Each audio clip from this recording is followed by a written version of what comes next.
Seguimos aqui olhando para o Brasil, falando do projeto de lei das fake news, o texto final que visa regular, combater desinformação nas redes sociais, foi apresentado ontem na Câmara. E agora a gente conversa com o relator do projeto, o deputado Orlando Silva, do PCdoB. Deputado, muito obrigada por achar um espaço aí na sua agenda para conversar conosco. Muito bom dia. Bom dia. É um prazer falar contigo. Peço desculpas pelo improviso. Eu encontrei um cantinho aqui no aeroporto para que pudéssemos conversar nesse momento. Nós que agradecemos. Diante dessa correria, o senhor conseguiu um espaço para conversar comigo e Gustavo Uribe, que daqui a pouquinho também participa dessa entrevista. Deputado, vou trazer um dos pontos, um ponto polêmico, acabou ficando de fora do texto, que é a criação de uma entidade autônoma fiscalizadora. Por que essa retirada? E sem essa agência, a quem caberá a fiscalização do cumprimento das obrigações previstas em lei? É muito importante para que a lei seja eficaz que haja quem acompanhe, fiscalize, monitore a atividade das plataformas digitais. Veja, nós criamos uma série de regras de transparência. Essas regras exigem a produção de muitos relatórios de transparência. Quem vai ler esses relatórios? Quem vai acompanhar se a atividade de análise de risco sistêmico está sendo bem feita? Esse é o desafio. Por isso que a proposta original tinha a ideia de entidade autônoma de supervisão. Eu cheguei a detalhar os contornos que deveria ter. Na minha visão, era algo parecido a uma agência reguladora, que tivesse um caráter autônomo, um caráter técnico. Mas aconteceu que essa proposta não foi bem recebida na Câmara. Houve muitas críticas, muitas dúvidas, muitos parlamentares temendo que houvesse ingerência em conteúdos. Não havia nenhuma hipótese dessa entidade ingerissem em conteúdos. Quem trata sobre conteúdos, quem faz moderação sobre o que é publicado, são as plataformas digitais. Mas como o texto traz uma série de outros aspectos muito importantes, eu considerei que nós não poderíamos interditar o debate, encerrar o debate apenas por conta desse aspecto administrativo.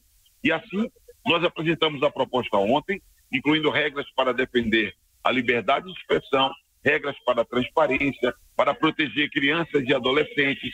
Enfim, um conjunto de temas que são importantes para melhorar a internet no Brasil. E até a próxima terça-feira vamos seguir dialogando para encontrar um caminho.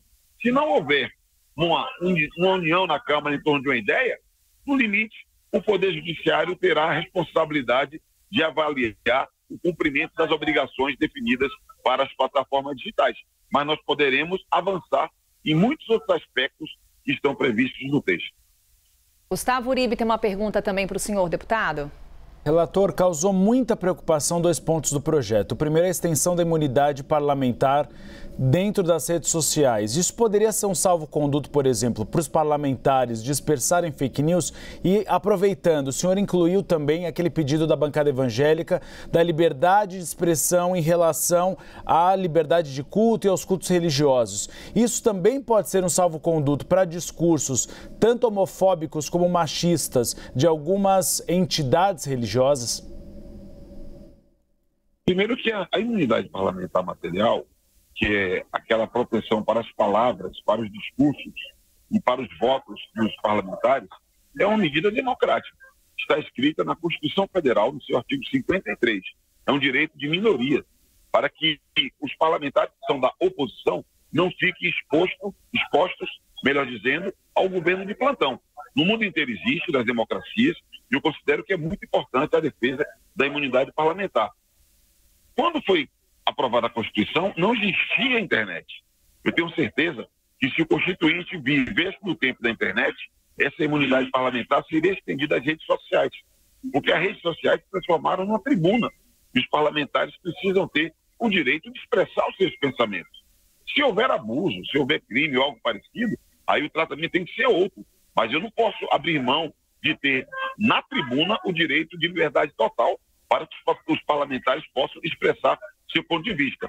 Eu sei que é polêmico, Gustavo, mas eu defendo com convicção. Eu acredito que esse é um instrumento da democracia. Não é para beneficiar grupo A nem grupo B. Isso é um instrumento democrático.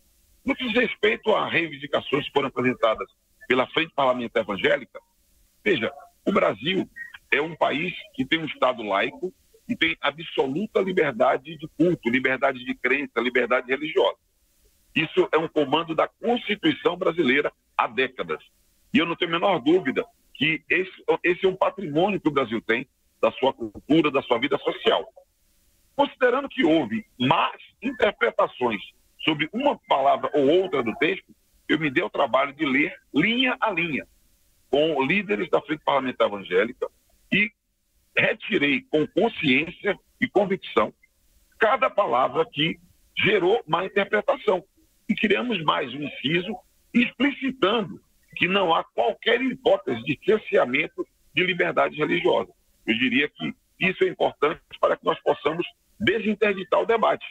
Há um clima de paixão que toma conta do debate público no Brasil. É sobre essa realidade que nós atuamos. E o ajuste no texto foi feito para que não paire dúvida de que essa lei ela servirá para fortalecer a liberdade de expressão, inclusive no campo religioso.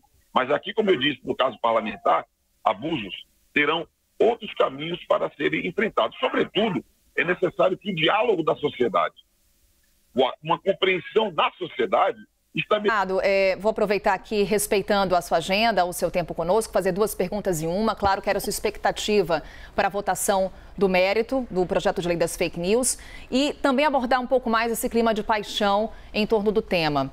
Quem se opõe ao texto coloca como a PL da censura, um debate que também tomou conta das redes sociais. Aqueles que falam isso, o que o senhor responde? Como é que a lei vai garantir a liberdade de expressão? Essa polarização que o Brasil vive, ela muitas vezes tira a racionalidade do debate público e tira a racionalidade do debate político. Também na Câmara dos Deputados tem pessoas que pensam mais nos cliques, na lacração, no engajamento, na mobilização da sua base a partir das redes sociais, do que na análise fria do texto, na análise objetiva do texto. Veja, eu sou membro do Partido Comunista. Tem colegas deputados que começam a discutir a proposta, o deputado comunista, como se fosse um problema. Veja, é um partido legal, eu fui eleito com o voto do povo e luto para que tenhamos um país melhor, porque revela uma visão de intolerância com a diferença. Eu me dediquei nesse tempo inteiro a tentar tirar do polo da oposição ou do governo esse tema. Eu discutia com o governo anterior, fiz várias reuniões com o governo anterior, sustentando as mesmas teses que eu sustento com o governo atual. É parte do processo. Nós vivemos essa fase de polarização política, mas isso é uma fase, vai passar.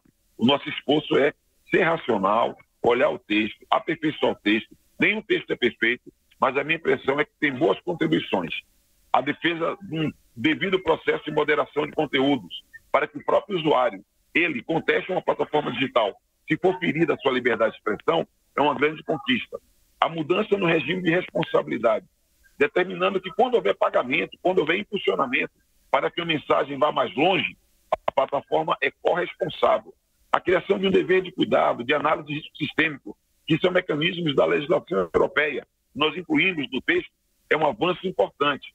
E a transparência, são muitas regras de transparência que nós incluímos para que nós possamos compreender a dinâmica da internet. É um mundo novo. São temas novos, não há solução definitiva, mas o que nós queremos é ter um ambiente mais saudável. E essa mensagem, eu sinto que tem crescido o apoio, e afora quem faz muito barulho na internet, conversando com lideranças, com bancadas, eu me dediquei as últimas 2 semanas a isso, eu sinto que na próxima terça-feira nós temos um ambiente que poderá permitir a aprovação desse texto. Esse será o nosso esforço, continuar conversando durante o final de semana para que possamos ter a aprovação final do projeto de lei 2630.